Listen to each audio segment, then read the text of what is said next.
Contagion Part 2.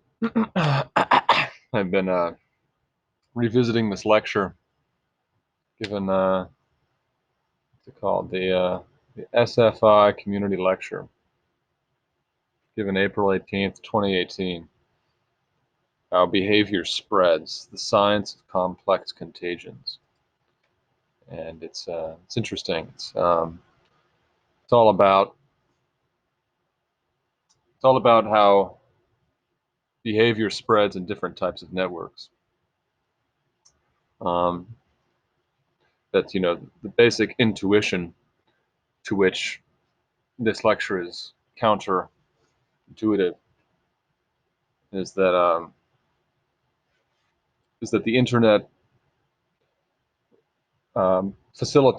promotes contagion, social contagion, and the reality is it doesn't really.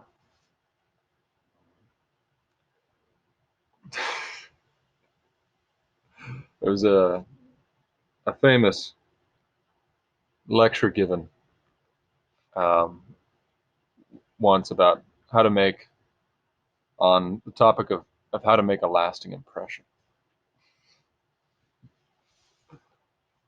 and the lecturer entirely disrobed down to his boxer shorts or something on stage.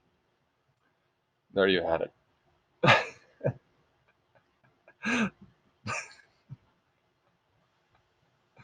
I'm not going to actually do it. How to go viral? How do you do it? Everyone's heard of the sort of the Kevin Bacon idea, the 5 degrees of separation. That there are only 5 degrees of separation between you and anybody else. So between me and Donald Trump, let's say, let's try to find it. I was in contact with Sam Hyde, and Sam Hyde was in contact with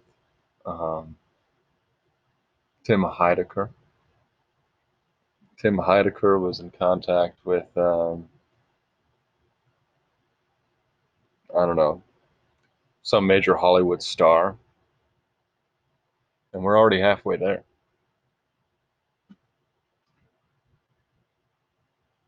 Um,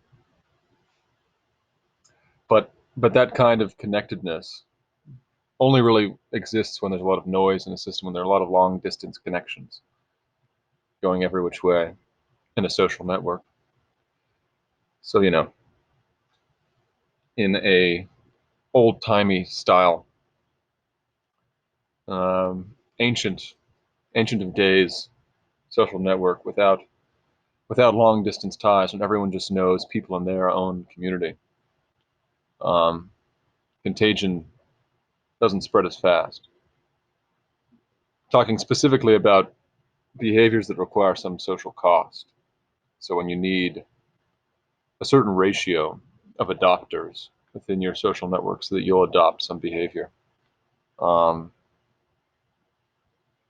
that doesn't spread so fast. Um,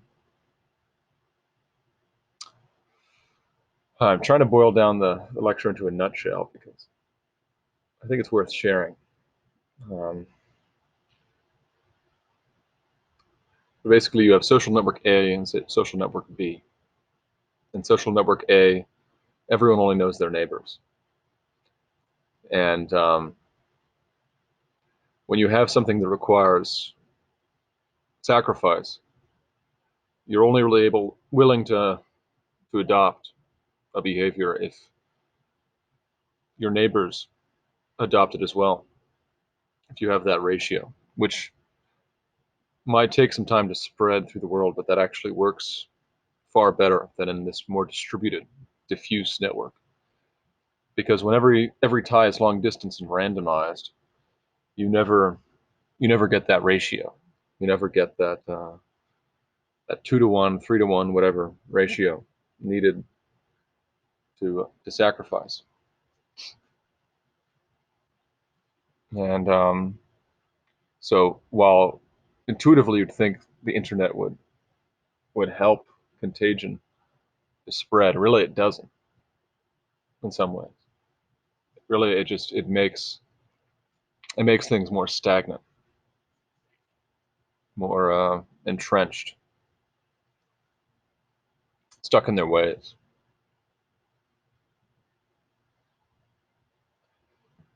Um, it's kind of a death sentence for novelty, um, even while at the same time apparently having all this novelty, but it's only novelty of information. Information spreads well. Anything that doesn't require a cost will spread well in a diffuse social network. Because it's just information. It's interesting facts, factoids. Um, but anything that requires social cost, any kind of genuine movement, any kind of real solidarity, sort of stuck in its tracks.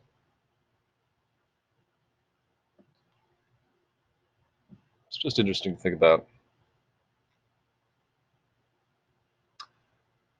because they're conservative and less conservative impulses towards preserving things or harkening back to a more traditional mode, interconnectedness. And there are some more libertine kind of attitude, cosmopolitan attitude. And the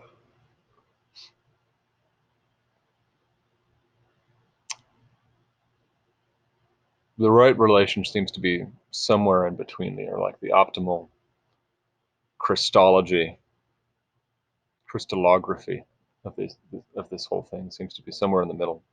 Ideally, you'd have human beings sort of molded into sculptures, into shapes.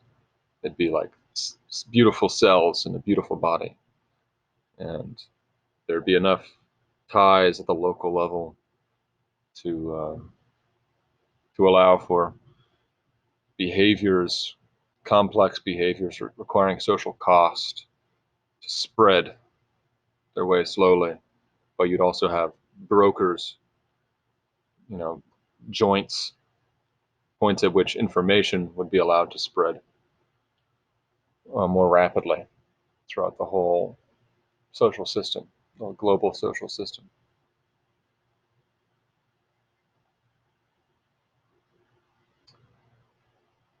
And so, in an ideal world, you'd have some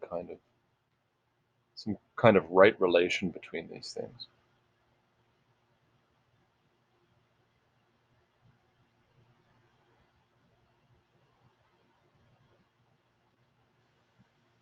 Um, anyway, that's all for now. My mind is just full of geometry, just thinking about triangles and trapezoids, and pyramids, spheres. It's a pleasant state of affairs.